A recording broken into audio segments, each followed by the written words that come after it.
It's a presidential year, and you know what that means?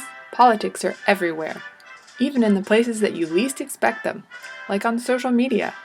In the ever-changing world of media, there's always one platform that stands front and center, the most talked about, the one that people are still trying to figure out. Right now, that medium is Snapchat. Snapchat is one of the newer forms of social media, but has grown to over 100 million active daily users. It's a messaging app that lets users send disappearing texts, pictures, and videos. Political campaigns have entered into the realm of Snapchat, but do they really know what they're doing? My project aims to examine if Snapchat is really a viable tool that politicians should include in their efforts to reach voters. In my preliminary research, I have found that 45% of Snapchatters are between the ages of 18 and 24, and that 70% are female. These and other statistics will be helpful in my analysis of how a political campaign can use Snapchat to its advantage. Critics, like Wesley from Push Politics, argue that Snapchat takes too many resources and doesn't produce enough tangible results. However, advocates say that Snapchat is a great way to communicate with the hard-to-reach millennial group because 60% of 18 to 34-year-old smartphone users are engaging with the platform.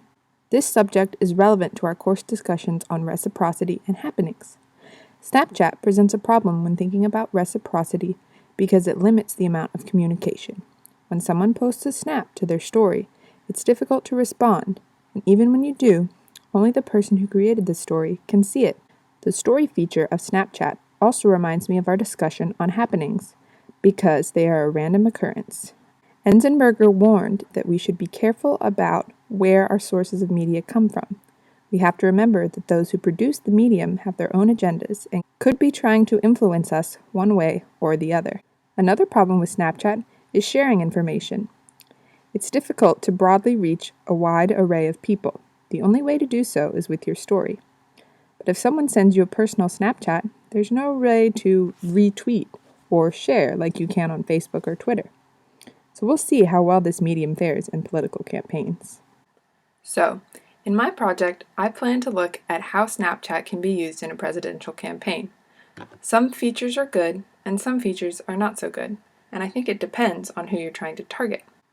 I think that I want to make a video that shows campaigns which features of Snapchat could be most useful to them in trying to recruit voters.